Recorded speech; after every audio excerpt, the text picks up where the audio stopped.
meant for an adult audience. Loveline may contain sexually oriented content. Listener discretion is advised. Loveline with Adam Carolla and Dr. Drew. Hey everybody, it's Loveline. I'm Adam, that's Dr. Drew. Phone number 1-800-LOVE-191. Dr. Drew, board-certified physician, addiction medicine specialist. Bob Guiney, the Bachelor, is in our studio tonight. Wednesday nights, ABC, 9 o'clock. Saw the promos all over Monday Night Football tonight. Nice to meet you. Thank you. It's nice to be here. Bob, feedback. You're in feedback? Oh, yes. What is that? Feedback. Okay.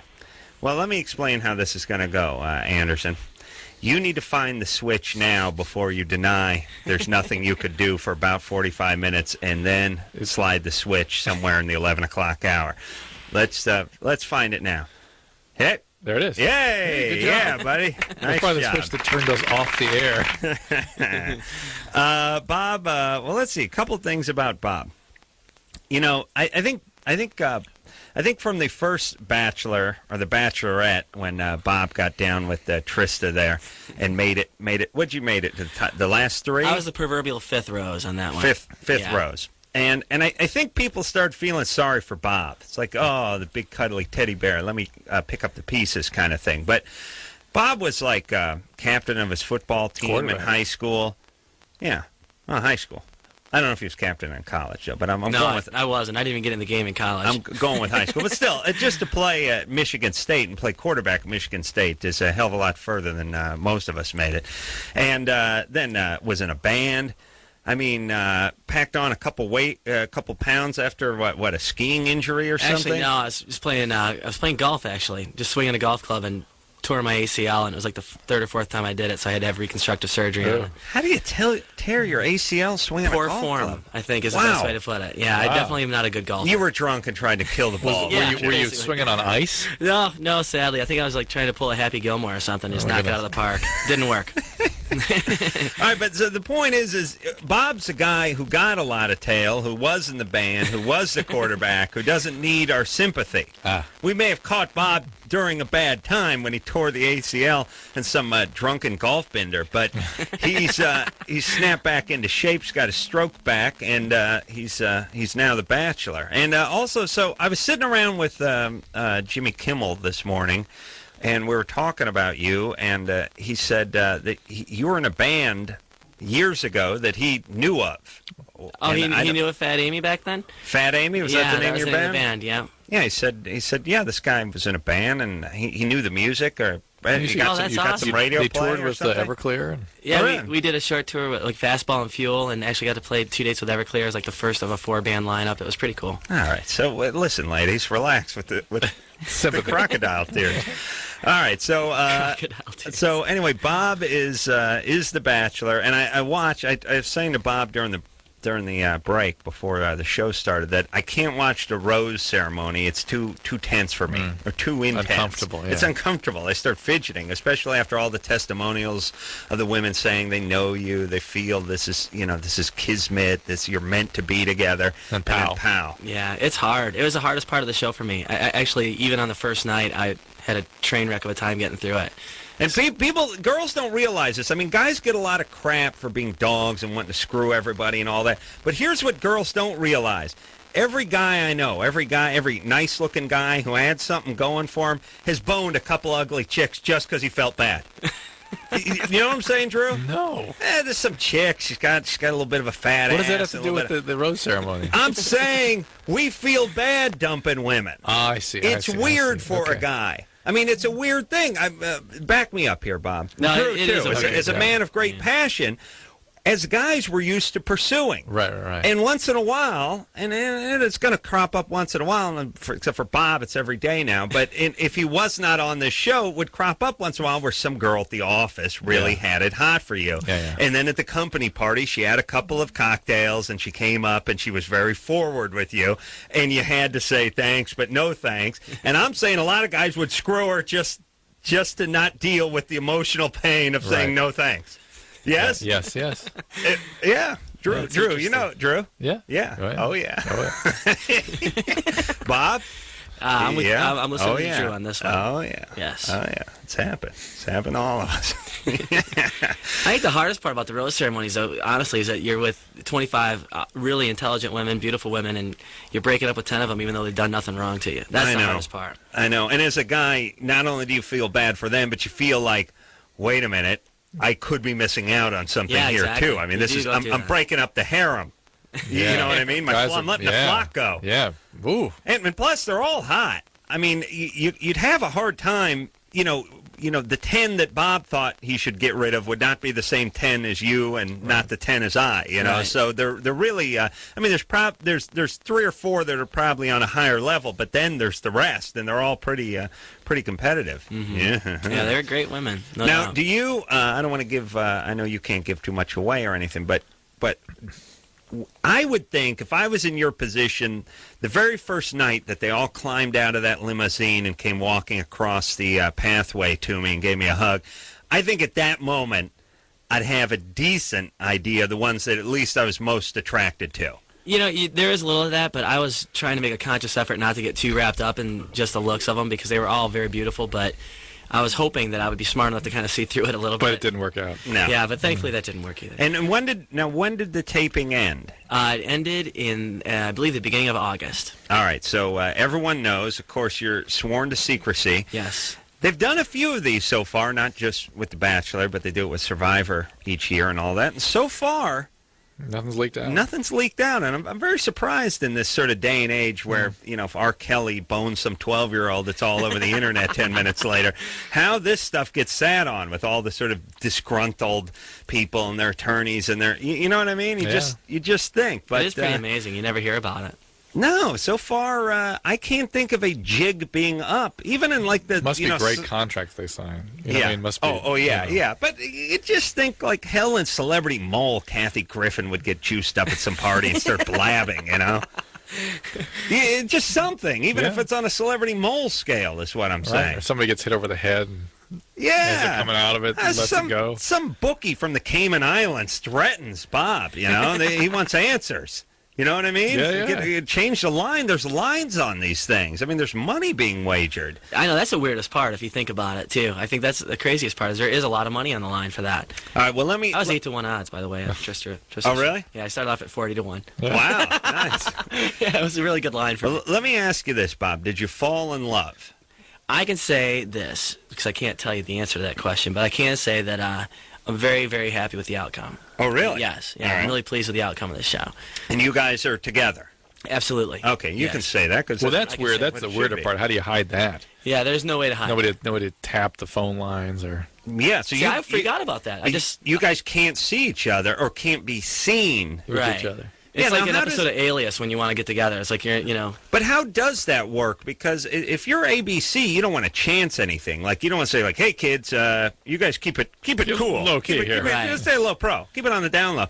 You have to have steadfast rules, right? Like you guys cannot be seen in public, or how does it work? I mean, even if you wanted to drive over to her house or she wanted to drive over to yours, you can't do that, right? As much as I would like to, and that's the hardest part. So you can't see each other at all? No, we get to see each other, actually, but it's always on, ABC such property unbelievable, or super secret down low type activities. So ABC facilitates that. Yes. So if you guys are going to see each other once a week, it's under ABC's supervision. Basically, they put us in a place where it's secure, and they know that we can enter and exit, and not be seen together. Meanwhile, there's container ships filled with plutonium just pouring into our nation's ports because we don't have the manpower to check them. ABC, we got all the guys watching. And Bob. don't worry, those guys you could have had at the port of Los Angeles going to be in the strip clubs securing the lap dances. That's right, keeping that 6-foot buffer. Oh yeah, at all times. Oh yeah, we got to prioritize, Drew. We got it. We're set now. All right. Well, here's what I feel like we should do with that in Los Angeles, they passed a law ordinance that said women had to stay within 6 foot they couldn't come within 6 foot of the guy, so hence getting rid of the lap dance. But here's the kind of thing, I'd like to feed this kind of information to the terrorists, which is, okay, now listen to me. On one hand, we don't have the guys at the ports, we don't have the guys at the airports. They are at the nudie bar, they are looking for the 6 foot buffer. Yes, true. But But here's the point I'd like to bring up, Mr. Terrace. This is not white infidel activity. Right. You see what I'm saying? That's a 6-foot buffer. We're That's cleaning it up. Something Allah could be proud of. No, I mean, you know what I'm saying? Yeah, This is. motivate them, decrease their motivation to bomb. We got rid of the lap that's dance. right. What else do you guys want? What else should we ask? What? Cartoons? What don't you want us to do? Ladies, how do you want them to... Here's what I'm saying. Let's start complying with the terrorists. Yes, right. Forget about security. Let's kiss some ass. Ladies, put the burqa on. We'll stone a hobo every once in a while. We'll keep it cool. And as guys, ain't no big deal. We drive. We get all those broads off the road. You get 4 or 5 dozen wives. You're like Bob over here. It's no big deal. Your wife steps out on you. You get to kill her. No court in the land will convict you. It's not a bad gig. It's good times. As a guy, Good I'm just times. saying. Let's be open to kissing terrorists' ass. That's all I'm saying. All right, Bob, you ready to go? I'm ready. I'm fired up. All right, Bob's fired up. Tegan, Yeah? what's up? Now wait a second. Hold on. I know that, but Bob, and I think we were talking about this with Trista too when she was on the show, which is, most women and men, especially when they're a little bit younger, they always have a little beef about the guy they dated, the girl they dated. They always do a thing where they flip through the scrapbook and they see the prom date or whatever. And this drives women nuts. It drives guys nuts, especially, like I said, younger people. But when you guys are all in the same house and they know, I mean, you're whoever Mrs. Wright was, and we'll find out in 13 weeks.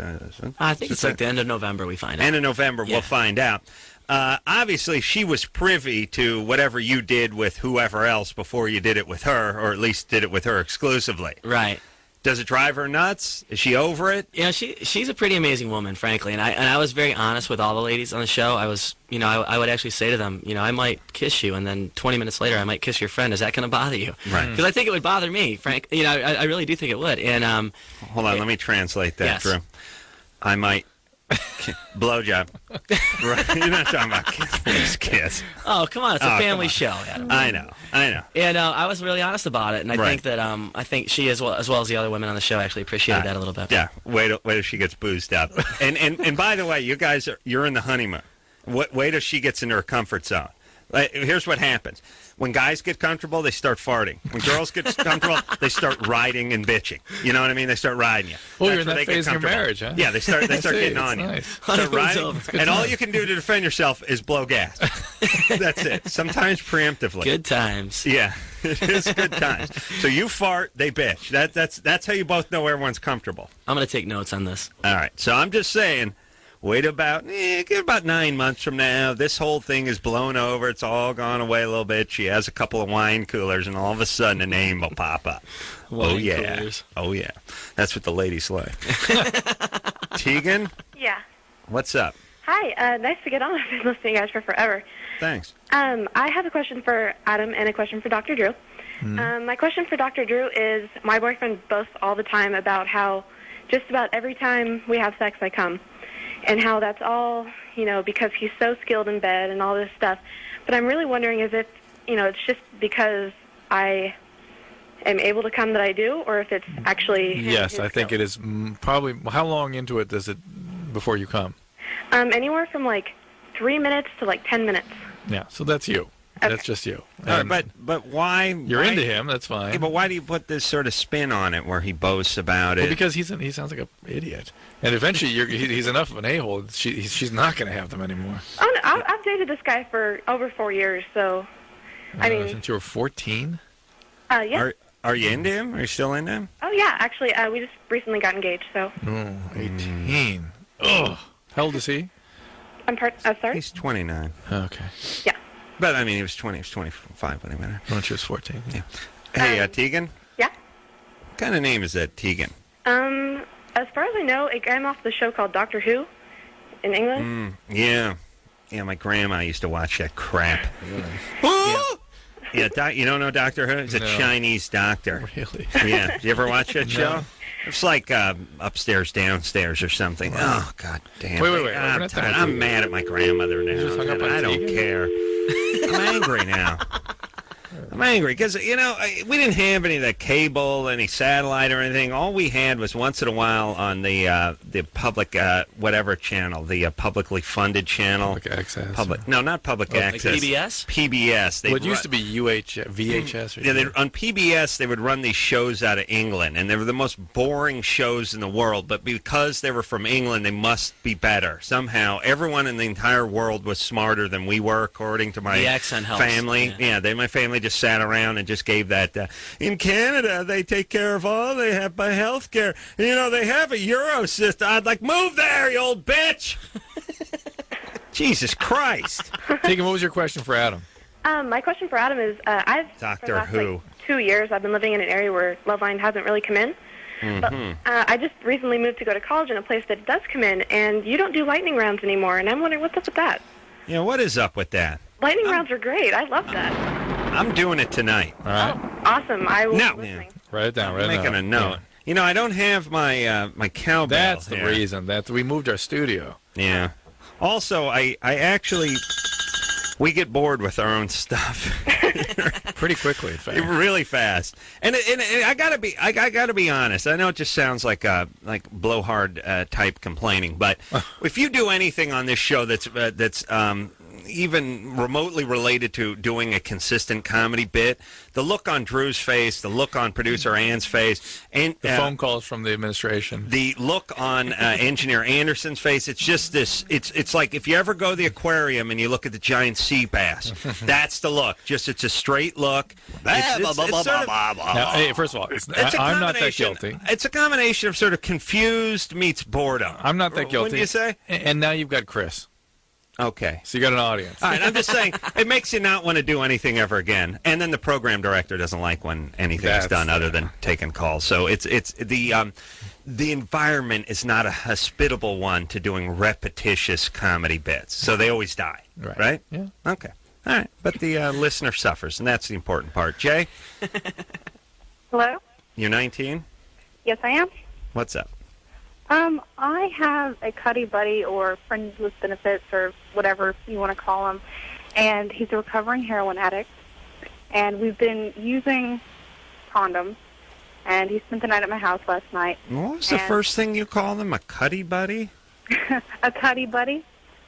What does that mean? What is that? What is that? Well, But Bob's going to use it on the show, so you make it clear here. A good definition would be helpful. Hello? What does it mean? Oh, friend with benefits. Why is it called a An ass buddy. A cuddly buddy? No, cuddy, like cut up. Cutty, cut up, cuddy buddy. What's the genesis of that? Where does that come from? Rap songs, really. And they talk about getting cut up, getting the cut up, and that's slang for vagina. We're cool. It's confusing when white people use the vernacular, the urban vernacular. So could you please stay away from that, everybody? I'm sorry. All right, go ahead. Friends with benefits, okay? All right, yeah. And we use safe sex, or condoms. We're having safe sex. And this morning, he spent the night at my house last night. This morning, rolled over and we did it in the morning. But he didn't use a condom. He had been tested 2 weeks ago. At least that's what he told me. He gets tested every 3 months to make sure he's okay. He says it's negative. What should I do? Should I worry? Should I, demand to see his paperwork? He has no history of hepatitis? I'm sorry? How's his hepatitis situation? No history. Clean. You sure? Like I said, I haven't seen his paperwork. How long have you known this guy? I've known him for about 3 months. Oh, boy. And how do you know he's sober? He goes through periods off and on where he's not. He's been clean for a month. He's not. I haven't seen any track marks, any fresh ones anyway. She shoots the It's heroin. like she's tracking elk or something. Yeah, I know. You know what I mean? Like an Indian down on the ground. I know. Fresh, fresh dung. Yeah, that kind of heroin touch. addiction is not intermittent; it's continuous. He may go up and down in terms of the amounts, but he's always addicted. What are you doing with this guy? I don't understand this. It's not a relationship. I don't want a relationship with him. I know. What happened to you? What do you mean? What happened to me? Your dad Like, abandoned you? Abused? I was molested as a small child. All right. Okay, well, There you go. Who did that? Stepfather. Fantastic. Oh, man. Fantastic. Listen, not only does he deserve a nice flathead shovel in the nuts, but your mom deserves a nice backhand, too. Bringing him in. Yeah. Well, she denies it. She asked me straight up if Well, she was abused, too. No, that's the second Yeah. backhand. Right. She was sexually abused, too. That's what that means. Yeah, so at least we got that going for him. All right, so this is enough. I don't like this relationship. Have you got any therapy? No, that's right. my You have next to. plan of action. All right, that should be your you're first putting plan of yourself action. seriously in harm's way with this guy. I mean, there's absolutely he's a heroin addict. Heroin addicts lie. He's not. He's constantly in his disease, even though he may not always be using heavily. This is a mess. You have no idea whether he is or is not carrying God knows what. It could be hepatitis B, C, and or HIV. You need to sit down and talk to a doctor about how to screen and what you might do about this exposure. No numbers for anything. You know what I mean? Phone it's all numbers? HIV and hepatitis C and B and BFD and all that That's stuff. all alphabet soup in medicine. How about some numbers? You know what I'm saying? You guys work on that. Right. Next thing that rolls around, give it a number. It's just easier for us. It's like streets, you know? So it's just easier. Okay. Hey, Jay, Yes. what about your stepdad? Is he in jail? No, he's not. I didn't even really remember it. Remember bits and pieces of it because it happened between 5 and 10, and then just recently things have been coming back, and I've had family members ask me specifically, "Were you molested?"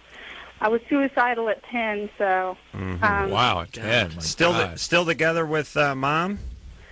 No, he's not. He left when I was 15, and since then I haven't had a serious depression come back. But you All see right. how this leaves Therapy. an imprint that you now fill with guys that are basically the same guy as your stepfather. Yeah.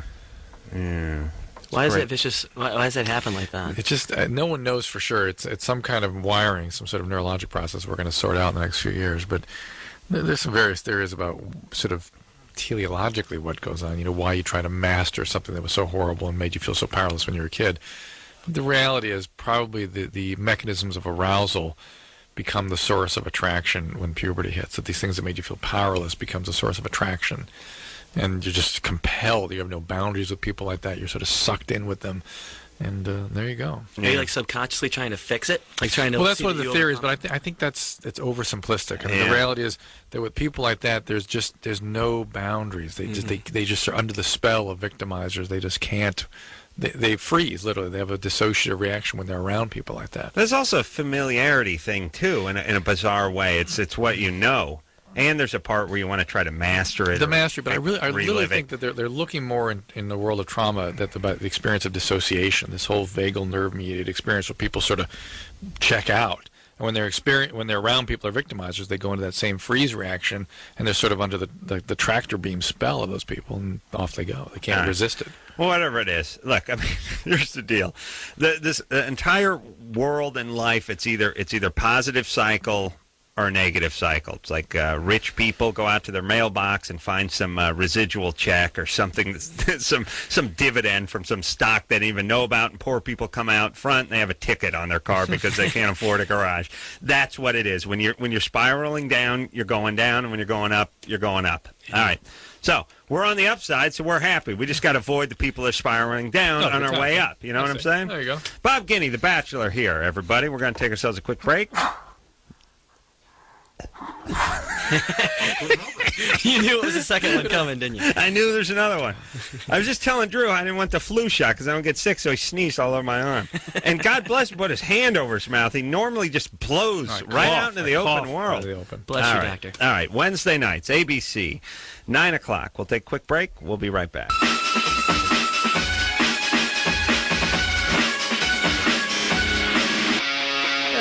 Loveline, madam. That's Dr. Drew. Phone number 1-800-LOVE-191. Dr. Drew, board-certified physician. Bob Guiney's here. He is the Bachelor. Wednesday nights, 9 o'clock, ABC. And second episode Wednesday, right? Yes. And see, the group date starts this. Now, it must be nice to relive that. Yeah, it is nice. Sure. It's hard watching it. The first episode I watched with my mother, so at the end of it, I ended up in curled up in the fetal position, freaking out. But episode 2 will be a lot better, I think. Yeah. Mom won't be gone. Break out the tub of Nivea and the brawny towels and just a couple of Mickey's Tall Boys and just hunker down. You know what I'm so saying? to speak, yeah. Hunker's the operative word there. That's got to be nice. And you know what's nice? I was saying to Drew that the women become very competitive. And Bob, nothing wrong with you, buddy. Right. I mean, you're a dynamite individual. Thanks. And a delight, I must say. But once it's game on, it's game on. And they're all in love with you the first day they met you. And they're beautiful young women who aren't, it's not like, oh, she's homeless, she's a junkie, she was working one of those ranches out in Nevada. No, these are like school teachers and dental assistants and stuff like that. They're 24 and they're hot. And the first day, they're all in love with Bob.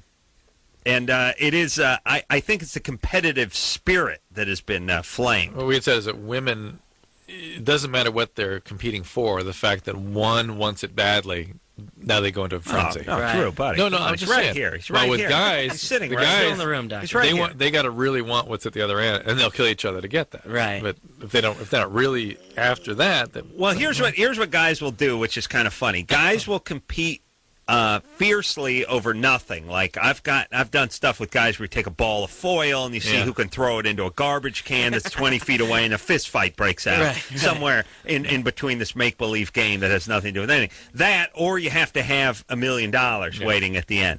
But if it's something like, let's say there's a car that guys aren't really interested in, they're not going to kill themselves trying to get it. They'll just say, yeah, go take it. Right. I got a better car at home. I'll go drive that. Women, once it's the competition, once the game is on, they're on. I mean, they got 25 women all in love. It was definitely an interesting experience. I actually was kind of surprised how much the women actually knew about me, I think, from The Bachelorette and from, like going on the different shows that I'd been on. And it was very flattering and very humbling, and at the same time, it was also kind of, I felt like a huge level of responsibility that I wasn't expecting to feel that early on, and it was interesting. Did you feel any strategy coming from any of the women? No, I think I was too naive in the beginning to think that there was anything like that going on. Honestly, thought. But later, later on, I started kind of finding myself like second guessing everything I was thinking because you'll find as the story unfolds, there's a few people that aren't getting along as well as others, and there was a lot of things going on there, and I was watching it all unfold from kind of like the outside looking in. I wasn't privy to everything going on behind the scenes, so it was really interesting to watch it. Oh, it's great too. He's sitting there talking to a couple of girls, and then Cammie comes up, and she wants to show Bob something by the pool, and then Bob gets up and leaves, and then you hear the VO of the other two girls going, "That Cammie, she's such a backstab," and they're all going after each other. Awesome. It's great. All right. So, and do they have any? Are there any rules? I mean, does ABC say like, listen, no sex, or you can't do this, or you can't say I love you to somebody halfway into it, or you can't make any secret pacts with anybody, or no, there weren't any rules given to me by any stretch, but I don't know that. I don't know. I think where I was coming from with the show, I think was a little bit different than perhaps anybody else, because I'm actually divorced, and I went into it kind of trying to be as serious as I could, but definitely not trying to make any empty promises either. So, were you looking for a soulmate by the end of the show? Towards the end of the show, I was realizing that I might have a soulmate in the mix. Really? Yeah, very, very potentially. Wow. Yeah. Still had to bang those other chicks, though, just to make sure. You got to make sure, Drew. of course. Katie? Yeah. You're 23? Yeah, Adam, it's Katie. Have you gotten any of my emails? Emails? A different show altogether, isn't it? Emails? I've been writing to Q1 for the past month, pretty much to you and Dr. Drew. Where? We don't know. We don't have an email address. We don't have an email address. Oh. Let's put it this way, Drew. Be honest. Yeah. What is the last piece of email I've seen on this show? How many years? 4 years ago. 4, maybe 5. 4 That's to 6. okay. I was just curious if you guys had seen I'll tell you truthfully how many pieces of email and how many letters we look at each year. None. None. None. Zero. Once in a while, someone sends a can of smoked almonds over something. Then we read the letter. Then we read the letter and we eat the can of smoked almonds. But All right. I never see a letter, never see email, never see anything. I don't even know. Okay. I don't even know where it goes. Oh, that's What'd you all say, right. Anderson? Lauren reads them every day. Lauren reads them every day. Oh, really? She does? Yes, and she says if they're good, she'll give them to us. Oh, okay. But it's been 5 years. Wow. And listen, I'm not exaggerating when I say we do a national radio show and never see a piece of email. I'm not blaming anybody. I don't want to see an email, but we don't see a letter or a piece of email ever. Ever. Oh, well, that's okay. Thank you. Sorry, I've got to talk. All right, but thank you for, well, what did they say? What did those emails say? I don't know, that just some personal feelings, I guess. About Adam? Yeah. And where were you sending them? To Q101? Yeah. And I was just confused about. Do you think we're out in Chicago, or do you just think they would I know where you forward guys them to us? are. You think they would forward those emails to us? Yeah, I thought you guys were reading them because it seemed like sometimes you'd be referring to them. Now listen, you could send an email that said that you found my grandfather's Super Bowl ring from the 50s, and that you desperately want to return it 60s. to me from the 60s. I didn't have Super Bowl. okay, well, all right, AFC obviously, championship I've been ring. wasting I know. my I was trying to work out the grandfather, and then I realized Super World Series ring. All right. You Okay. could say that I found Adam Carolla's grandfather's World Series baseball ring from the Yankees from the 30s. I have terminal cancer, and it's important that I get the ring back to Adam, and the doctor's only given me 10 days to live, and I guarantee I would never, ever see that letter or anything close to it. I'm sorry. Okay. I've been wasting Thank you. my time then. Yes, But, you have. well, I Do got you think your I would see that letter? No. No, we don't see impossible. any- no. Thank you. Thank you. Go ahead. What's that? I got your book. I haven't read it yet, but my mom read it, and she said it's really good. Oh, good. Thank you. And so, Good. What do you look like? what do I look like? Yeah. I'm 5'10". I sent a picture and everything. You didn't get it? Oh yeah, the big yeah. Listen, we don't get anything ever from anybody unless we do get food. Katie, do you think we're like We don't get anything. Like I've we're never somehow- seen anything ever, except for ironically food, and I think that's only because Lauren thinks it may be poison. Katie, do you think I've we're been lying? sharing way too much information with the world lately. I don't But do you know. think we're somehow not telling you the truth about not No. seeing the mail? It- Yeah. But by the way, let me ask this: what happens to that crap? I mean, if you're just some affiliate station, you get a letter with the address and our name on it, or an email, you just dump it in the garbage? I don't know. Is that how it goes? I don't know. What do you think happens? Okay, you don't know. Get something garbage. All right.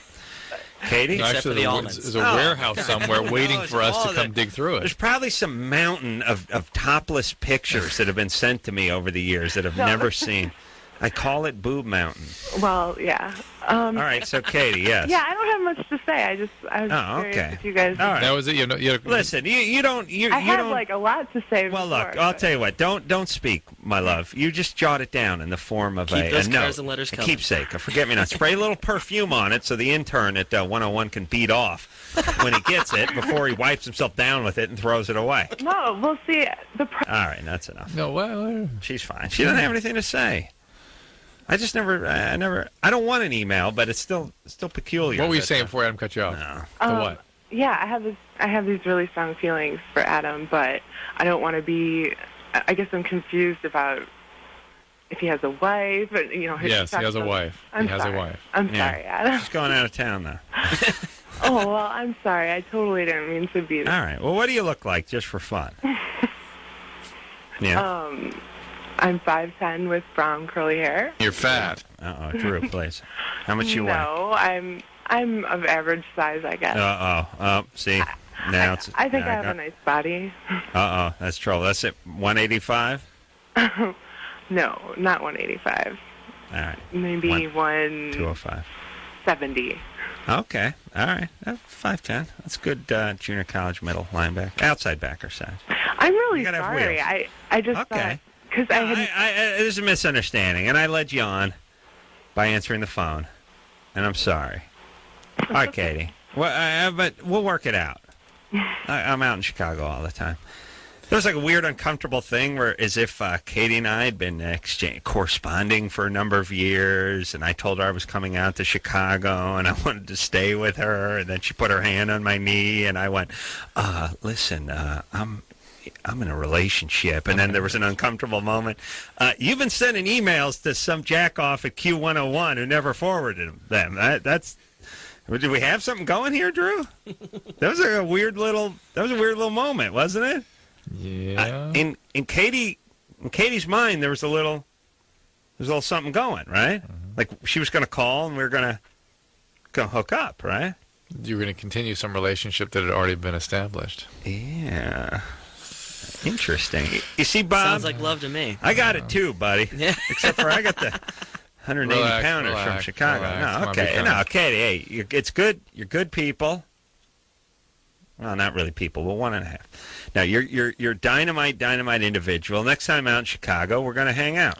Nice thing is now she's awakened to the fact that whatever feelings she did have about you, she's seen the real you now. And they're firmly gone. Yeah, they're good. No That's longer good. You've done her a favor. You've done her a favor. All right. And everyone else is listening, for that matter. All right. It's good times. All right, Katie. Good times. All right, we'll take ourselves a little break. Bob Guiney's here from The Bachelor, 9 o'clock, Wednesdays, ABC, and we'll be right back.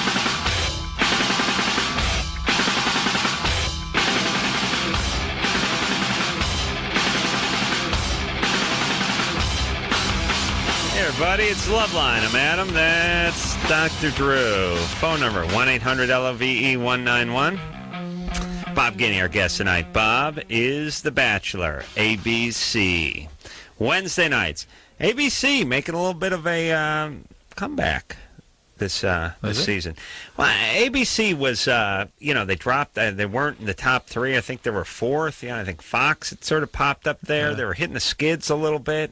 Kimmel, whatnot, but they'd sort of come out strong. Now, some of it was 8 Simple Rules and John Ritter's untimely death and all the little stuff there. But I think some of the new shows are doing well. I think The Bachelor is doing well, and they have other new shows. Or not that The Bachelor's new; it's a couple of years old, but I mean, they keep switching up the personnel each time. That's and it's kind of interesting thing, actually, because it's like Friends is 10 years old, and it's the cast of Friends, and then Temptation Island or The Bachelor or Survivor. It's weird that Survivor is 6 years old or 5 seasons old or something. Is that right already? Wow. Well, it is, yeah. I mean, I can think of all the different locations they went to, but it's a totally new cast each time, so it doesn't really feel like it's a new thing. And I think The Bachelor...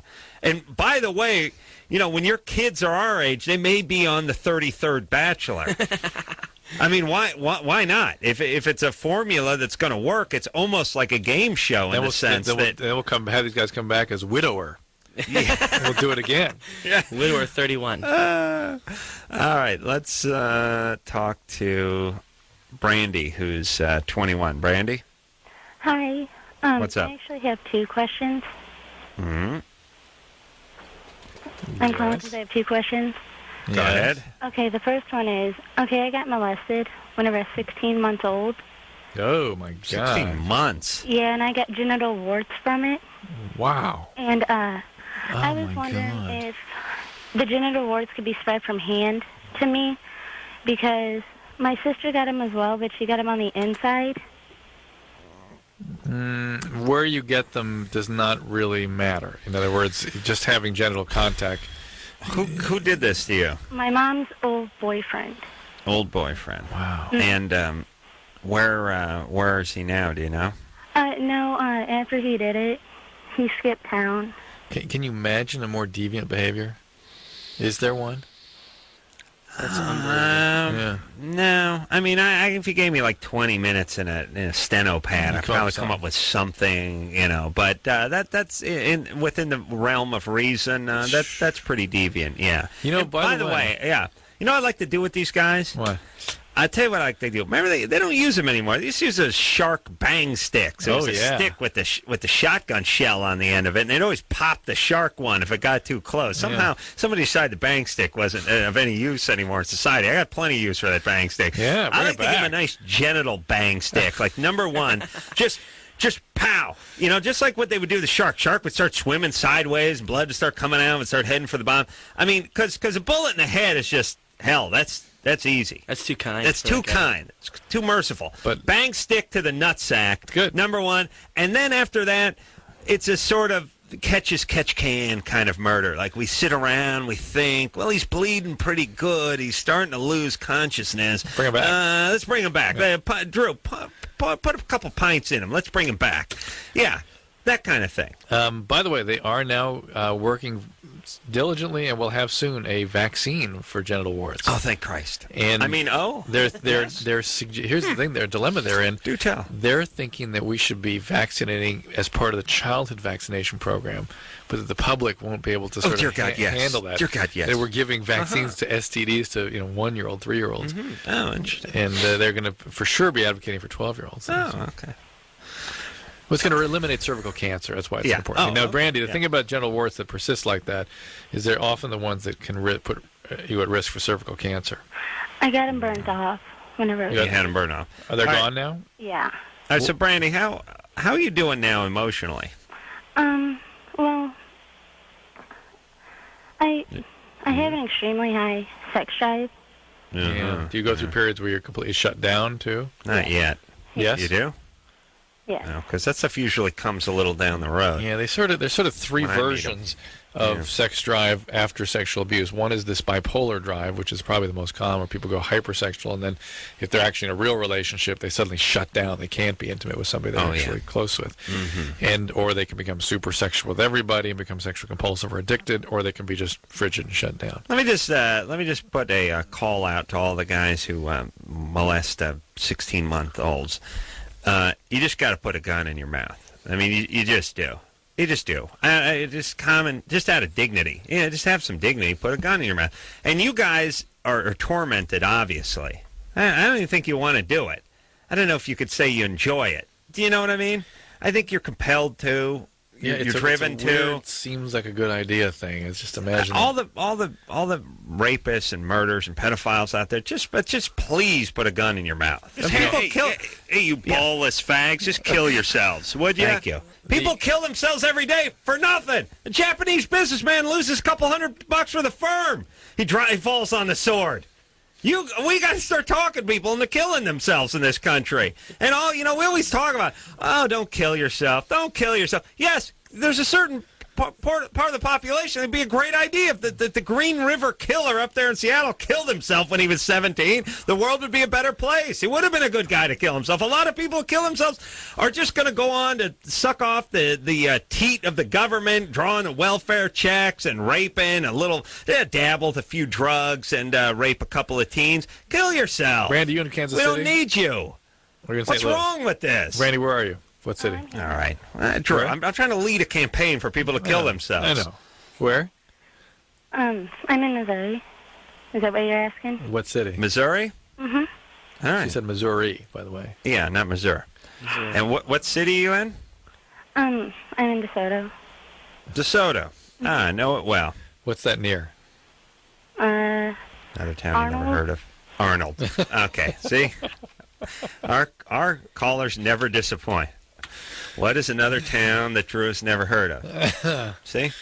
It's good times. Oh, yeah. Good times. Well, we're losing Bob. That's why I cut your rant. Yeah, but we're not losing him yet. 2 minutes. That's a lifetime with Bob. That's like being in the ring with Mike Tyson with Bob. I'm a talker. I mean, hold on. See, it's only been 8 seconds. It feels like forever. We got to endure 25 times of what we just endured? Take a call. You're right. No, we'll talk to Bob. Christ. 24 seconds. Where are we at? Let's see where we're A minute and a at. half left. That's 30 seconds out. 30 seconds. It's just 30 now. I know. Wow. That's been hell. Let's see how long this takes. Bachelor's on Wednesday nights, 9 o'clock, ABC. I was like 7 seconds. 7 seconds. It was almost nothing. Let me slow it down a little. Hey, Wednesday nights, A, B, C, The Bachelor, 9 o'clock. 9 seconds. Good. Yeah, that was Good. like that. Was So like what are we going to that. see this Felt week? better. Yeah, what's on? Oh, this Bob week? has a CD coming out next week. Oh yeah. Yeah. The hell is that? Bob's got, nice. and On this Amazon. is not one of those things like Leonard Nimoy coming out with some crap just No. because he was on Star Trek. No. No. He was a band before he was Bob The was Bachelor. in a band before he was The Bachelor. Back in the day. Right out of college. And you can get this on Amazon.com? Yep. It's really cool. They have an Amazon.com/Bob thing going on, which I think is pretty exciting and quite weird. And surreal, right? Very much so, yes. All right. Well, good. Listen, God bless you, Bob. Couldn't have happened to a better guy. Thanks, you guys. Where are we at time-wise? 40 more seconds. Oh, my God. What else do we do? So, Bob went to Michigan State? Michigan. Hey, I'm a big Spartan fan. Big Spartan fan. The old green and white. The old green and white. Was on The Bachelor with Trista. You know that? Trista Wren. That's right. It was delightful. Made to then 5. The top five. Vegas odds went off 41, then 8-1 at the end. Yeah? That's just I just made that up, actually. Wait, no. All right. What do we got? Nope. Okay, here we go. Almost done. All right, that's it, Bob. Hallelujah. God bless you. Hey, I wish you stayed another couple hours here. Oh, thanks. It's been great for me. Way to go, B! Good times, B. We'll take yourselves a little break. We'll be right back after this.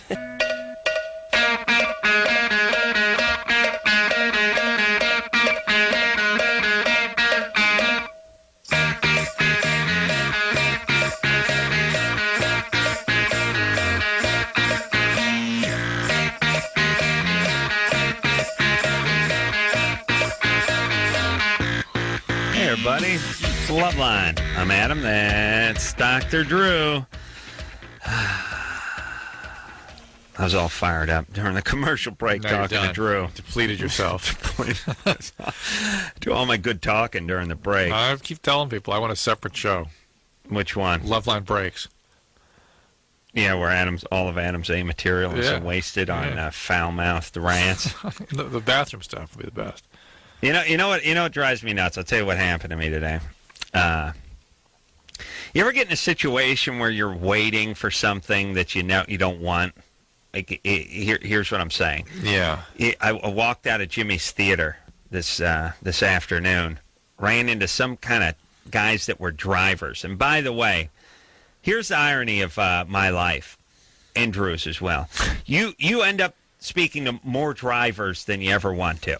People who drive cars for a living. Right. Either they're like Teamsters, they drive town cars, they drive limousines, whatever it is. You end up spending hundreds of hours with these people because they pick you up from the airport and they drop you off and they're doing this and they're doing that. And they're usually horrible people because it's a guy 52 who drives a car for a living. How exciting is this guy? And they always tell you some story about having a tuna boat in Alaska and how they went opal mining in Australia and something. But whatever it is, they're driving a car now. They're in a successful band. They're doing everything. They're attorneys. They're everything except for they're carting your ass to the airport at 7 in the morning. But anyway, I walked out of the theater. I ran in some guy, and now I avoid all guys with walkie-talkies now. That's my new rule. If a guy's got a walkie-talkie, walk on the other side of the street, and he stops me. He says, "Hey, Adam." I'm like, "Hey, what's happening?" "Hey, Danny over here. You know Dan, right?" I'm like, "Dan? Yeah, I know that guy." I don't want to say the guy's last name. He's like, "Yeah, he's a driver, too." That's great. And by the way, I know Dan. I knew him when I was 19. Here's how I remember Dan. He spilled a bong in my apartment. We had a novelty bong that was like 4 feet high with a base on it the size of a Q-tip. The bong was like made out of like a 4-inch PVC pipe and then came down to a point. Nice. You have to like stab it into the carpet to get it to stand up. Carpet's brand new. Dan topples the bong, and this bong had some mileage on it too. That's how I knew Dan. And every time I spent 5 hours at his house helping him put a body lift kit on his Toyota truck once. I never got paid for it, but anyway, nice. Dan's over. Dan when he gets on the talkie. "Hey Dan, come talk to Adam. He wants to talk to you." It's everything too. It's like what? I was trying to get to my office, but anyway, I'm standing out there. All right, Dan's an okay guy. I'll wait for Dan. Now I got to make small talk with the Teamster guys waiting for Dan. And it's about Dan. I haven't seen Dan in 20 years, Hey, Dan, tell you about Dan. And I'm just like, Then the tourist from Green Bay. We got to take the picture. And this is what I was ranting to Drew about. What is it with these fat broads that grab you? First off, they grab you. They always grab you in the same place. It's that meaty part of your arm between your shoulder and your elbow. Your tricep. And it's a little behind. Yeah, on the tricep. Come here. Take a picture. Yeah, it's a little bit of a pinch. Yeah. Take a picture. And they have, for fat-ass chicks from Vermont or Idaho or wherever they're from, they got a lot of demands. Take your glasses off. Come on, take your hat off. Come on, get a picture. Get a picture of me. Pulling on you, tugging on you. Give me. So you do that. And this one had you wanted directions to Universal Studios. Where's Universal? You're from around here. Yeah, where's Universal? But then they come through with some real zingers. Yeah, take that. And then it's always this, and then the insults always start. And it's such a you got my stepbrother Mark. He loves your show. I don't care for it much. He loves it. He loved to get a picture of this again. I don't care for it. He loved to get a picture of you. Let's get a picture. You're not gonna believe it. I've never seen your show, but I don't care for it. But he loves it. And it starts. You start getting angry. And anyway, this big bitch, she was like, take your glasses off, take your hat off, let's get a picture. And then while we're trying to take a picture, she was telling me simultaneously that she'd never seen the Man Show, and then said it was sexist, and she didn't much care for it, in which case I told her to F off. And then she was like a wounded puppy, like a 300-pound, pasty white, cheesehead wounded puppy. She was like, we're not going to take the picture? I was like, nah, screw you. And she was like, what? But now it was uncomfortable because I had to stand around and wait for Dan, who I didn't really want to see, too, who was just the guy got on the walkie-talkie and was told Dan to come over from like a mile away. He was sitting in a truck, you know. Now I told him to F off, and now I got to stand there. And she's like, come on, take the picture with me. And I was like, no, you fat cow. Oh, my God. Jesus Christ, everybody. I know, I just sound like a prima donna prick, but you can't just keep insulting people. What's a weird impulse to insult somebody you don't know? How many times you heard it? Yeah, we've been through that a number of times, yeah. Yeah, I mean, Drew, you're too nice to people. I know. Tell them to F off. I know. Immediately. Just beat it. It's the world's greatest line. Just tell them to beat it. Remember we were at Best Buy? Yes. Some 15-year-old little snot-nosed teen chick comes up to me and she goes, are you an asshole in real life or just on TV? And Adam turned to her and went, beat it! Yeah. She went, yeah, beat it! No, I didn't even do two beat it. I just won. I just turned around, I give it a nice beat, and I said, beat it! She ran. She almost started crying. Beat it. That was awesome, Drew, now you got to use the beat it when someone comes up and starts insulting. I can't live with the clarity. Are you real doctor? Just the love doctor. And they start with a compliment. I like your show. I watch your show. But what makes you think you have the right to give advice? You know, and then that starts slowing into how much they hate it. Sarah? Take a phone call. Hello? Hello? Yes. Who are you talking to? What's up? I'm trying to get some advice, yo. All right, yo. Bitch. What's up, guys? What's happening? How you guys doing? You going to give me some advice? Shut up. Hey, I'm trying to get some advice. Okay, go ahead. What's up? Giving advice. I just want to get some advice. All right, go ahead. Ask your question. What's up? Listen, you coos, you want that advice or not? I want the advice. All right, then ask the question. Okay, so the question is, girl, 24, she's getting married in 2.5 months. She's been with a guy for a long time, couple of years. She comes home and finds out that her fiancé has an archive of videos of him with ex-girlfriends that he's been getting off on for months and months and months and months. How many ex-girlfriends? So is this like, all right, you go through... How many represented? How many women are represented there? What? How many women are represented in these tapes? Talking about like 4 women per video and more women in the photos. This 24-year-old should send those tapes to a very lonely talk show host. Now, where are you now? Are you drunk? No, but I'm hoping to be there. You got a little buzz going, though, right, Sarah? No, but I've been waiting to talk to you, and the bar's like 2 feet away. I'm waiting to go in and get the buzz going on. Yeah, all right. You've been waiting for 11 minutes, which is nothing by Loveline standards, by the way. Oh, well, I didn't know that, you know? All right. So did you watch the videos of your fiancé having sex with these women? The photos were incredibly graphic. And I saw the photos, and he was like, oh, it was a porno gift for a friend. It was just a joke. As it turns out, not so. Where did you find these? I mean, where did you look for them? How did this happen? We lived together, and this was in my house. I found his digital camera, and on the saved photos of the digital camera were sex photos. He'd taken photos of the video because he was scared I was going to catch the videos. He had to just throw away the videos. Guys. So he took photos of them so he could save them. All right. So you threw the videos away. That showed a little bit of empathy. But well, no. I don't know that he threw the videos away. They're hidden somewhere. They're buried in the backyard. Oh, yeah. Why do you think those videos are thrown out? Oh, well, he kind of showed me the burnt evidence, but we're not sure that they're thrown away. Yeah, he showed you some pigeon that he burned. Yeah, that was Ernest Goes to Camp, believe me. The point is, if the guy is trying to cheat without really cheating, do you marry him, or do you just kind of say, no? This is not about him cheating, but this speaks volumes about who he is as a person. The fact that he would exploit women like that and then keep the images around long after they were gone, and that he wouldn't... he'd expose you to that stuff. He doesn't seem like a great guy. Yeah, but, it's not a good guy move. And don't take this the wrong way, but you don't sound like a dynamite gal either. So maybe you guys have just sort of met semi-crappy people, and you should get married. I am. Yeah, Sarah sounds. I don't know. She's you sound good looking, but you sound like a sort of pain in the ass. She would definitely hook up with this kind of guy. Yeah, that's what it sounds like to me. Look, it's not the world's. So much more than he's gotten on the video, and believe me, it's. Okay, whatever. I'm not going to go there. But You've what? You've got? What do you mean he's gotten so much more than we're talking about you as a human being? Compared Sarah, to what we've had. Sarah, we're talking about you as a human being. Sarah just sounds like a horrible, shallow, just soulless person. Sarah? Yeah, you really sound like a bad person. Really? Well, but he's a bad person too. Yeah, but he's not a great person either. So maybe you guys are cool.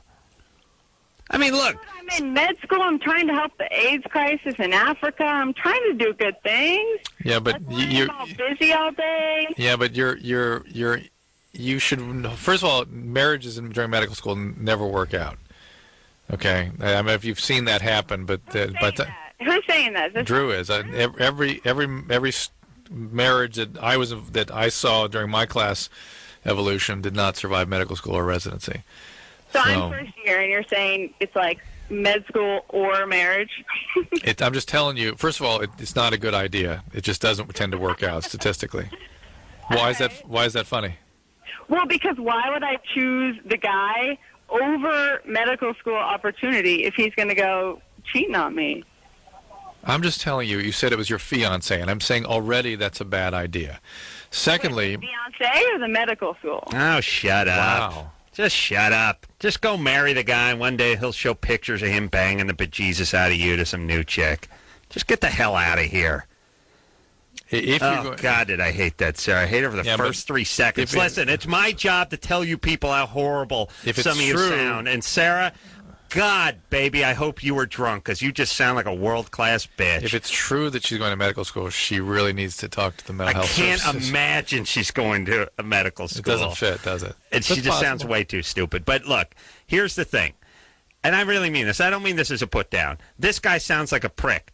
Sarah, anyone who's heard Sarah realizes she's not a quality human being either. Look, not all of us are. And I don't mean me. I mean Mother Teresa. Look, everyone's not the world's greatest person.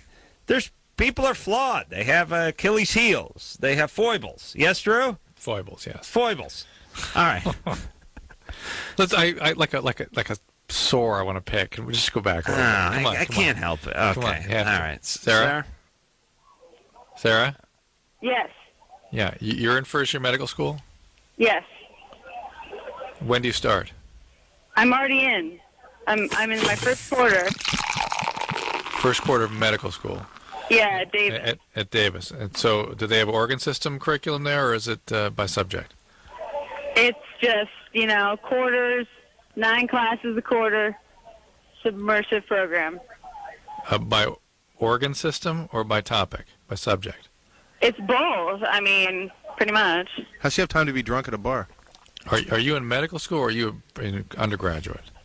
No, I'm in medical school. Okay. All right, baby doll. Look, right. you're too quality a person for this guy. And I'll say it again. Marriage, as you said, it was your fiance. Marriages do not tend to survive medical school and residency statistically.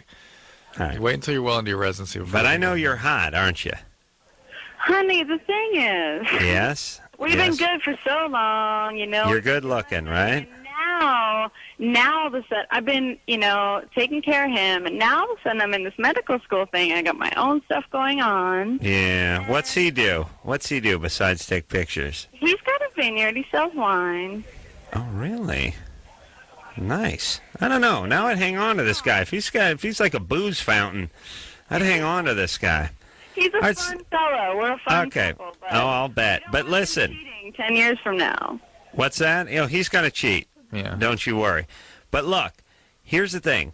All you got to do is don't get married until you're done with medical school. Yeah. Which will probably be in like 14 years. In December, you say I push it off? I'd say push it off. Just look at the data. Yes. Look at the data on marriages through medical school. Just look at the data. No, she's never going to graduate medical school. Could you imagine her as your doctor? Bob? Hello? Hey, Bob. Oh, what's up? My bad. You're 24. What's going on? Yeah, between my female friends and my guy friends, I've had a lot of my female friends said they notice guys gather more often when they're on their period. And what I'm wondering is, not to do nothing now, but what I'm wondering is, do females release some kind of hormone or pheromone when they're bleeding? Yeah, that turns guys on. You're saying? Yeah, they notice more guys getting at them compared to when they're not on their period. It's an interesting observation. What about that, Drew? The human is actually one of the only mammals that doesn't have a estrus, doesn't have a period. Most other animals, they go in kind of heat, and they're sort of a fertile period, and that's when the guys are interested. But maybe there's some residual, evolutionary. But you think they ever did? I mean, we're related to other mammals, so we have to have some genetics in us related to those, and maybe there's some vestigial aspect of it that remains that attracts men around that time, but it's not specifically a period of rut. Right. Other animals. So except for cheap cologne or cheap perfume. There are pheromones. Body language. I don't know that anyone could say yes or no to what you're asking, Bob, but it's an interesting observation. Yeah, maybe, but good times, Drew, what about that? What? Well, women are sometimes hornier on their period or just before their period. Right. Some are and some are not. Thank you, Drew. No, but that's the point. You really shed some light on that. No, but the point is that it's not specifically a period of receptivity. It's not as though we've evolved to have that happen, and we're also not specifically, and they're not more fertile and all that stuff. That's for sure. And that's a good point. I mean, if you're going biologically, I think fertility is the sort of the goal, the final judge of this sort of stuff. But I'm wondering, and maybe women can tell us tonight more. It seems like, ironically, more than not, seem to have a little extra sexual energy as just before the period. No, some are shut down then. Yeah, it's how they respond to progesterone that really determines it, and the changing levels of hormones. Erica? Hello. You're 23? Yes. What's up? My question is, I have a hard trouble trying to get an orgasm. Mm-hmm. I've been with my boyfriend for 5 months, and I lost my virginity before, and then he's the only one I'm really sexually attracted to. Mm-hmm. He takes his time on me. Takes his time? He takes his time on me. On you, yes. Yeah, because other guys are just 1 minute guys, and that's it, Right. Have you ever had an orgasm, ever? No, you know what? The only orgasm I had is when he masturbates. When he what? Masturbates me. When he masturbates you. Yeah. Which sounds incorrect. I mean, in terms of the body part. No. What I mean is it sounds like improper grammar to a lot of our listeners. He masturbates me, but you can be masturbated. We had that big discussion once, didn't we? We did. He masturbates me. It still sounds like there's something grammatically incorrect there, and possibly socially wrong too. But Erica, so when spiritually wrong, grammatically wrong, cosmically wrong, but when he masturbated you, that was the only time that you had the orgasm. Yes. Yes. Okay. But that's by the clitoris. How about right? And how about oral sex? Does he ever give you that? Yeah, he tried to, but just not doing it. It didn't. You didn't enjoy it. Yeah. Do you ever want to try again? Seems like that might be a good angle.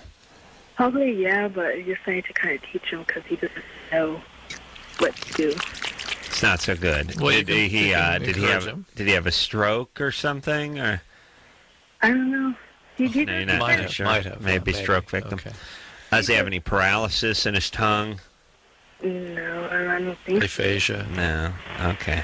Yes, I'm thinking it's just because I need to find myself and try. Yes, You do. There you go. You do. There you go. You do. Do you know what paralysis means, Erica, by the way?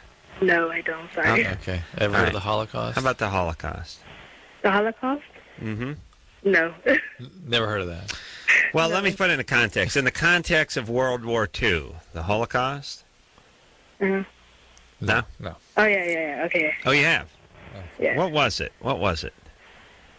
The Holocaust? You know what? No. Okay, no. Okay. All right. Explain to me, please. Well, that's Adolf Hitler. Oh, okay. You cool? You down with him? You know him? I heard about You know what country he was from? Germany. Yeah. Good, there we go. All right. You're feeling it. All right. And now I'm amused. World War II. Do you know who the good guys and bad guys please, were? Adam, come on. Impossible. It could happen. Good guys and the bad guys. Yeah. World War II. Germany. Bad guys. Yeah. Italy. What do you think of Italy? What I think of Italy? She doesn't understand the question. Oh, okay. All right, let's keep moving here. Are you using? It's important that you use protection. Yes. Do you have any children? No. Good. You don't. What are you using to be sure that doesn't happen? Well, why don't you have any children? I don't want to have kids right now, man. Good girl. Have you been using protection? Yes. Good. What have you been using? I'm on birth control and he used condoms. Good Great. girl. Fantastic. Outstanding. We are so proud of you, Erica. She's got to know the Axis powers. Okay. All right. Now, who was? Do you know what year World War II was in? What years? No, come on. No? What year? Yeah. What decade? What approximately? What decade? You got me on that one. I don't know. All right. That's tough.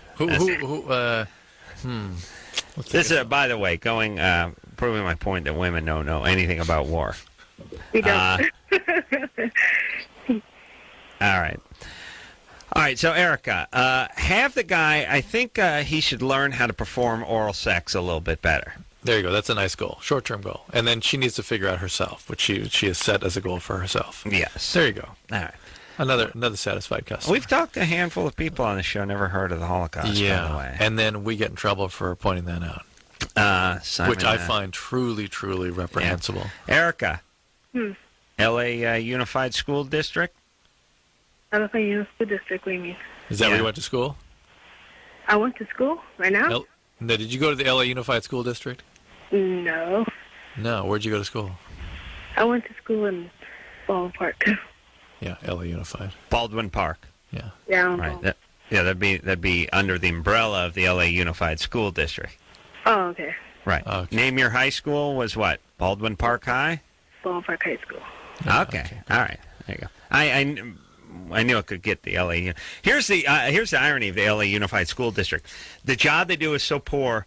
The people that they crank out of their system are so stupid that they don't even know that the LA Unified School District is responsible for their stupidity. Yes. It's beautiful. Yeah. It's like hospitals that perform lobotomies, not having to worry about getting sued by the patients because they don't remember where they were, even where they are. You don't even know that Baldwin Park is right in the middle of Los Angeles. Don't know you had a bad education. Oh, no. You got to ask her when World War III was. No, Anderson, please. How dare you? We don't pick on our guests. All right, really. I don't know if there's worse than L.A. It doesn't seem to be. It just doesn't seem like there is any. And I'm a product of that system, but especially as you start moving more toward the inner city, I just don't think you could do any worse. And we talk to people that are in their 20s, and I'm not sure what they've heard of. I don't know what they do know. I started thinking about them voting and stuff. I'm thinking, what do you base your decisions on? Oh, no, listen, I've said this many times. We got to get everyone to get out and vote? Really? You got to get really ill-informed, stupid people to vote?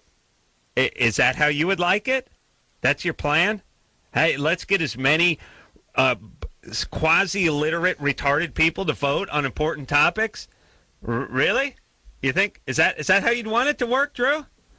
I don't think that's how I'd want it to work. I'd rather a smaller group of well-informed, well-educated, intelligent people vote. Is that elitism? That we want non-retards voting? And believe me, a lot of the people we talk to, although would not be classified as retarded, it's just as good as retarded. As a matter of fact, a little worse because retarded people somehow seem to know a lot about certain things that they just obsess on. And they have insight, too. They have insight that they're deficient. Right. Thank you. All right. We're going to take ourselves it's important that everyone vote. Yeah, everyone. Everyone vote. Really? Well, maybe we should return this back to a republic where we have really representatives make the decisions, not the mass. I'm cool with a handful of intelligent people voting, and it doesn't have to be everybody. You'd like to see us be a republic again. Blame Andrew Jackson. He's the one that turned it into a real democracy. Okay, but let me just ask you this, Drew. Yeah. Would you like, let's say there was 2 cars, okay? Everything comes down to cars. Yeah, of course. Would you like a ton of people voting on what car you should drive, or just a handful of really educated, really smart, insightful people or just voting listen on to it? you? Or just listen to me and shut up. Yeah. That's what I'm saying. It's a dictatorship. Wouldn't you be nervous if a bunch of idiots were voting on where you're going to live or what car you're going to drive? Yeah. Or what your life policy would be? I'd be scared assless. Thank you. Good point. All right. That's a decent point. Wasn't great. We'll take a break. We'll be right back.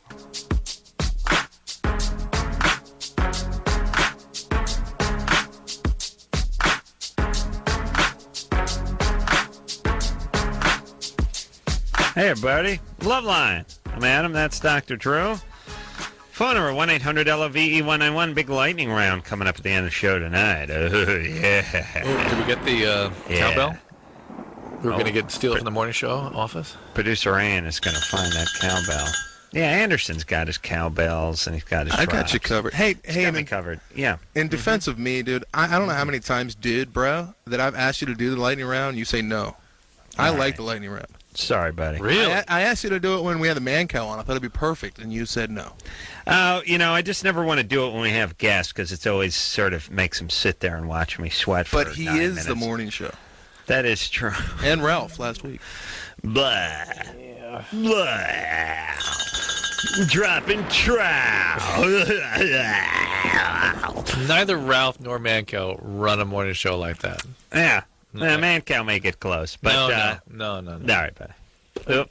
Okay. Man-cow is that show, Drew. No. Blah. When have you heard the show? Blah. Gonna drop trout. That's not Mancow. Okay. It's not far from man-cow. It's pretty far from Mancow. Okay. Well, it may be far from the man-cow we know off the air, but the show... You've never done his morning show. His morning show doesn't... I've done his morning show. It's not a number of goofy times. Like that. Okay. All right. Genevieve? Yes, hi. Ooh, boy. Got that little girl voice. Oh, no, I don't. I'm sorry. Okay. No, yeah, you do. What happened? Molested? No, honestly, nothing happened. Never molested. No, she's changed it. Listen. Keep going. Physical abuse? No, not at all. Okay. What's up? I'm trying to talk really low. I don't want my dad to hear me. All right. Okay. What's up? Where's your mom? Oh, she's sleeping. Everybody's here. Okay. Yeah. What's up? Okay, well, I'm going to give you a little bit of history first. I am a really outgoing person, and I have no problem talking to guys or anything, and I'm really goal-oriented and going to college and getting my degree and stuff like that. And you're 16? Yes. You're in college? No, but I plan on going intends to go. Yeah. Why don't you just tack Secretary of State on top of that, too? Maybe someday. All right. Goal-oriented, yes. And I'm pretty mature for my age is what people tell me all the time. And I work at a Starbucks where there's a lot of 20-year-old guys that go there and work there. Go there or work there? Or both? They go there. Both. Go and work there. And anyways, I get asked for my number all the time because they never know how old I am. And when I tell them, they always freak out, or some of them just say, okay, well, why don't we hang out anyway? And I was wondering if Well, those are the guys you want to hang with right there. That's the irony. Right. Okay, well, my problem is that I have a couple of really, really close guy friends that I've been hanging out with for a while, and one is 21 and the other one is 22. Okay, wait, hold slow down. Adam, please give her a primer on a 21-year-old male friend. He's looking for the poontang. Really? Yes, he wants sex. Otherwise, he just wants to talk to a 16-year-old, and no, you don't. No. Nobody, no 20-something. Nobody wants to talk to a 16-year-old chick except for her 16-year-old friends. A male... And males want to hump, and they may like to talk, too, but they want to hump. I mean, you can keep them at that at-bay status if you don't, if you make it clear to them they're just friends, but then they'll magically stop hanging around quite so much. The nice guy will hang around waiting for his turn. He will wait and magically be there when you're upset some night. Yeah, but the bad thing about a nice guy is that he doesn't make a move. He just kind of sits there. Well, you don't want them to make a move.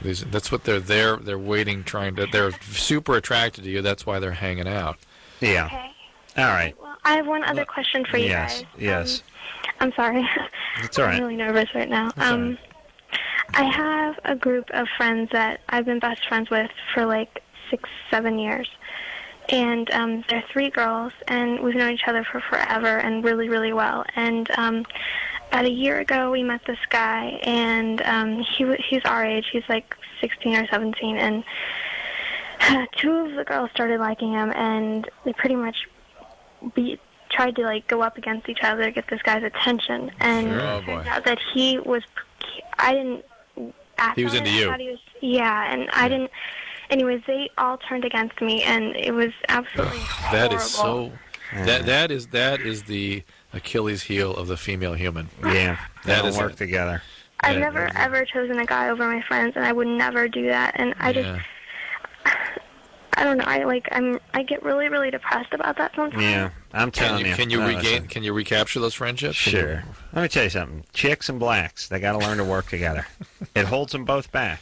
Everyone else bands together. Not the blacks, not the chicks. They talk about it all the time. All chicks and blacks talk about it. Oh, we're getting together. Oh, we're starting to march. We got to get it together. We got to band together. We got to stick together. Then they stab each other in the back, and it's all over with. Female primates. They got to not talk about it so much and start doing it. Female primates shun.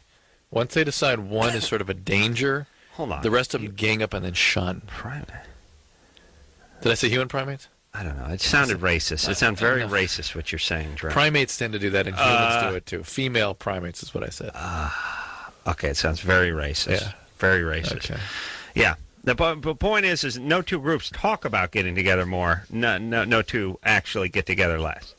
You got to be like the Vietnamese. Very quiet, very sneaky, but they get together, and they stick together, and that's how they make money. You see what I'm saying? You women could do that, too. That's what cracks me up. Every time you see these women marching, equal this for equal that, we want this, that, all these women's groups and stuff, they all hate each other. It's actually ironic that the 2 groups that have the hardest time getting along with their own, blacks and chicks, are the 2 ones that are the loudest with the marches and the whole 9 yards. Now, they would say it's because they're being discriminated the most, but that's not the case. It's really that they don't get along the worst. They don't get along at all. And it's overcompensation. Give that a little thought for a second, Drew. Everyone, let that sink in. Let's see. Who don't you see marching? Well, I was just thinking that homosexuals do a little bit of that, too. They do a lot of that, too. But they get along. It's because they're after each other's ass. So what? They get along. All right, but they got ass. By the way, that's the only other alternative that these 2 guys are hanging out with Genevieve. Okay. That's the other possibility. All right. Drew, you do make a good counterpoint to my blacks and chicks point with the homosexuals. But I would argue that the reason they want to get together because they want to bang each other. They have this big parade. This gay pride parade just turned into one big circle jerk at the end of the street. Much smaller total numbers get a hell of a lot done, though, don't they? That's true. So there you go. It makes your point in a way, right? Mm-hmm. Yeah. Mm-hmm. They get together. They get it all. They get some mess done. Yeah. Yeah.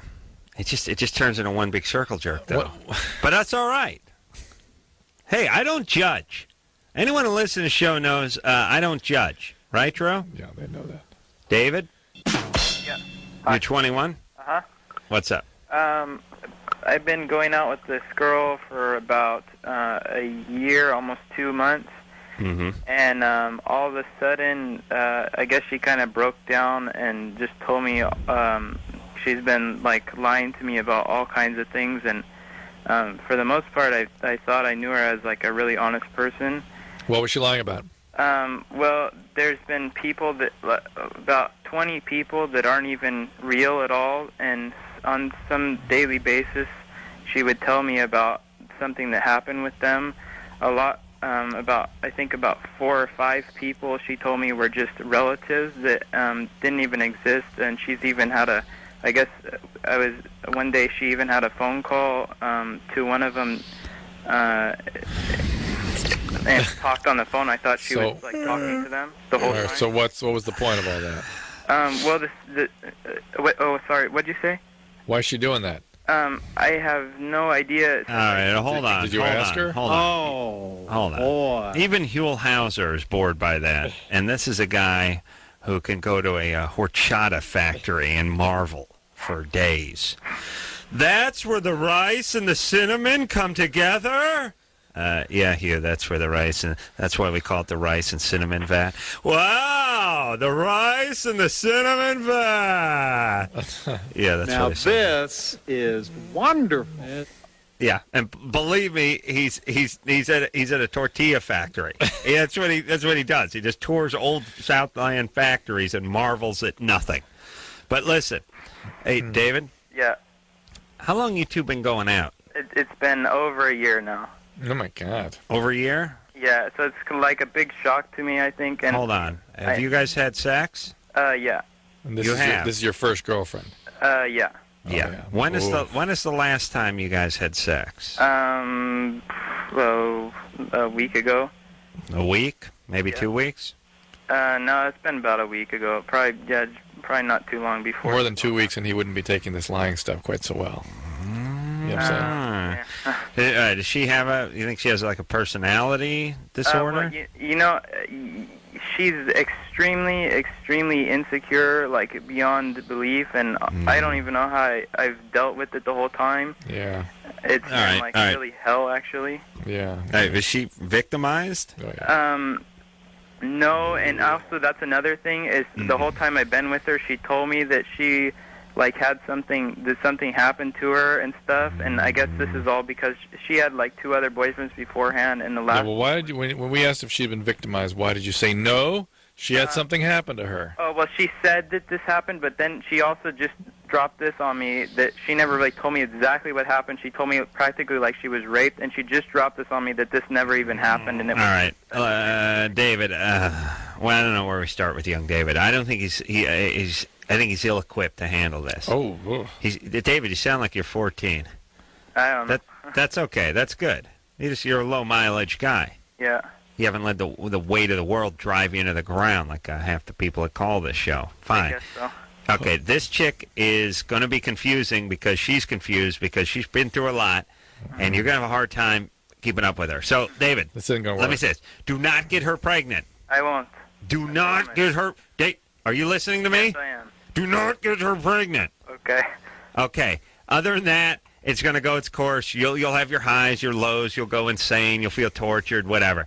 If you can walk away without killing yourself, killing her, or bringing a kid in the world, then you're unscathed. It just ends up like a bad dream. I mean, I was taking a nap today. I was thinking about some of my old girlfriends, and I was just thinking to myself, bad dream.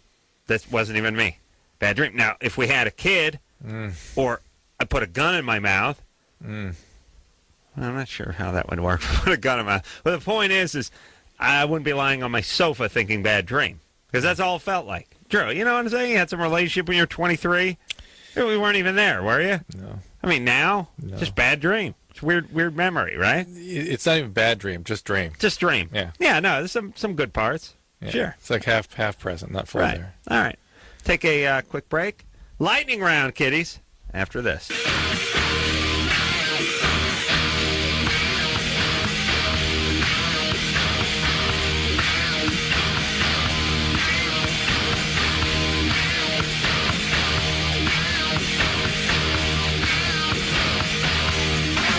Yeah, Loveline, fast growing outlaw, right on North America. Oh, yeah. Yeah. I tell you what, man, that was too much better. Oh, with 11, I couldn't take it. So this goes dropping trial, you know what I'm saying, right there, Dr. Drew, I love Dr. Hot. Let's quick check of the weather. Vista Del Mar coming in 63. Van Nuys coming in 63. Del Playa Del Rio coming in 63. San Gabriel 63. Sun Valley 63. Torrance 63. Norco 63 degrees. Laguna Niguel coming in at chilly 63 degrees. Sun Valley coming in at 63 degrees. Highland Park 62. Get a sweater. Encino 63. It's 63 in Van Nuys. And it's a mediocre 63 in Tarzana. Let's give the weather one more time. Vista Del Mar 63 degrees. Van Nuys 63. Playa Del Rey 63. San Gabriel 63 degrees. Sun Valley 63. Norco 63. Torrance 63. Laguna Niguel 63. San Rafael 63. And Highland Park 63 degrees. A big 63 degrees everywhere in the southern United States. Let's get the traffic real loud. Blah, blah, blah, blah, blah, blah, blah, blah, blah. We got to get that traffic. Blah, blah, blah, blah, blah, blah. I know you're in the shower, but you need to hear about traffic. Blah, blah, blah, blah, blah, blah, blah, blah, blah, blah, blah, blah. The 91 freeway. Spill load of insulation out there. Blah, blah, blah, blah, blah, blah, blah, blah, blah, blah, blah, blah. CHP running a traffic brake. Blah, blah, blah, blah, blah, blah, blah. Slow and go on the 101. Look out for brake lights. Blah, blah, blah, blah, blah, blah, blah, blah. Mattress and lanes. Blah, blah, blah, blah, blah, blah, blah, blah, blah, blah. Look out for brake lights. Slow and go. Blah, blah, blah, blah, blah. 63 degrees. Blah, blah, blah, blah, blah. Well, the 63. Blah, blah, blah, blah. Look out for brake lights. Blah, blah. What time is it, Ace? What time is it? Well, I'll tell you what time it is, Drew. It's 7:45 in the morning. That's 15 minutes from 8 o'clock straight up. And we got more weather traffic coming up at the top of the hour. 63 degrees. Take some calls, Ace. Don't drop trial now. Don't drop trial. Don't do it. Wait, I'll drop trial. I'm this close to dropping trial. I will drop trial. Drew. Do not. I swear to God, you will. Don't do it. Don't do it. Stop it. I'll drop trial. 63 degrees. 63 degrees. 63 degrees. It's 63 degrees everywhere. 63 goddamn degrees every mofo place. 63. Except for Highland Park coming in at 62. Get a sweater. 62 and Highland. Wait a minute. Newsflash. Just went up to 63 in Highland Park. It is now 63 degrees. Take call, Ace. We gotta get the call. Wait, it's the lightning round. It's the lightning round, right? Traffic and lanes. Traffic and lanes. News at the top of the hour. News at the top of the hour. Evan. What's up? I gotta get to the weather. Hurry with your question. I gotta get back to the weather.